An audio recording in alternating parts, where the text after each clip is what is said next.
मित्रों नमस्कार, मैं प्रदीप कुमार, आप देख रहे हैं पॉलिटिकल आइडिया। मित्रों आज बहुत बड़ी खबर आ रही है। बिहार के राजधानी पटना से सटे दानापुर विधानसभा सीट से एक बहुत बड़ी खबर आ रही है। हड़कंप मचा हुआ है। दानापुर के विधायक रीतलाल यादव के घर पे छापेमारी हुई है और उनके घर से AK-56 बरामद किया गया है।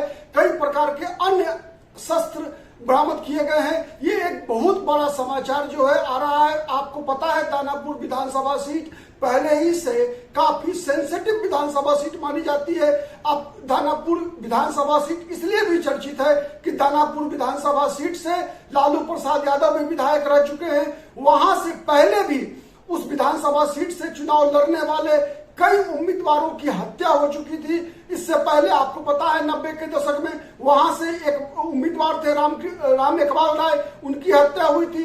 फिर बाद में भारतीय जनता पार्टी से एक उम्मीदवार थे सत्यनारायण सिन्हा, उनकी भी हत्या कर दी गई थी। उस दिन जिस दिन पटना में गांधी मैदान में लाठी रैला का आयोजन किया गया था, उसी दिन सत्यनारायण सिन्हा की भी हत्या कर दी गई थी। उसके बाद उनकी हत्या के बाद लगातार वहां से दानापुर विधानसभा सीट से कई बार वहां से उनकी पत्नी आशा देवी विधायक रही।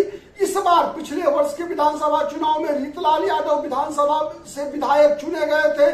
उन्हीं के घर पे छापेमारी हुई है, कई शस्त्र बरामद किए गए, साथ साथ उनके यहाँ से एक AK-56 भी बरामद हुआ है। एक बहुत बड़ा समाचार, हड़कंप मचा हुआ है कह सकते हैं राजनीतिक क्षेत्र में, जब एक वर्तमान विधायक के यहाँ से इस प्रकार के आग्नेयास्त्र बरामद होते हैं। आपको पता है रीतलाल यादव के भाई भी वर्तमान समय में जेल में है, गिरफ्तार है वो भी। और उतना ही नहीं बल्कि रीतलाल यादव इसलिए भी चर्चित है कि इस बार जो लोकसभा का चुनाव हुआ 2024 में, उस 24 के लोकसभा चुनाव में दानापुर लोकसभा सीट से भारतीय जनता पार्टी के तत्कालीन सांसद रामकृपाल यादव के खिलाफ वो चुनाव लड़ना चाहते थे।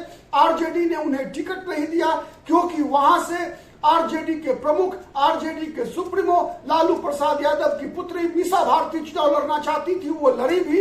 इस बार 2 बार हारने के बाद मीसा भारती ने इस बार रामकृपाल यादव को चुनाव में पराजित भी किया। लेकिन ये जो जीत हुई मीसा भारती की, वो रीतलाल यादव के सहयोग के बगैर हुई। इसलिए इस बार ये चर्चा भी है कि वहां से आरजेडी रीतलाल यादव को उम्मीदवार नहीं बनाएगी।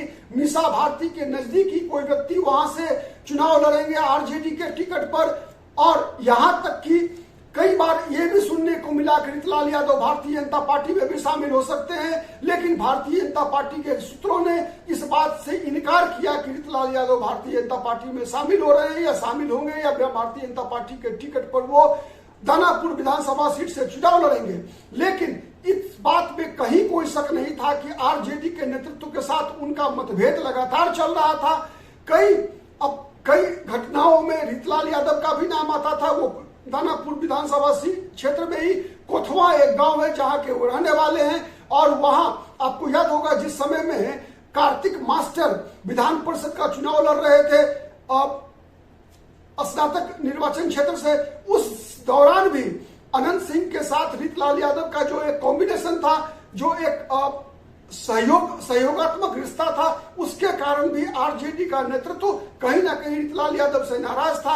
अब देखना है कि इस घटना के बाद से जब अक्टूबर महीने में विधानसभा का चुनाव होगा तो आरजेडी नेतृत्व का क्या फैसला होता है रीतलाल यादव के प्रति।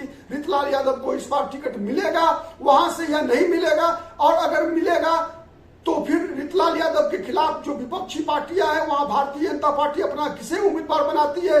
इन सब बातों पे हम किसी अगले वीडियो एपिसोड में चर्चा करेंगे। लेकिन आज का ये सबसे बड़ा समाचार है कि बिहार में एक सिटिंग विधायक, दानापुर के विधायक रीतलाल यादव के यहाँ जब छापेमारी हुई है तो उनके यहाँ से कई शस्त्र बरामद हुए, जिसमें AK-56 भी बरामद हुआ है।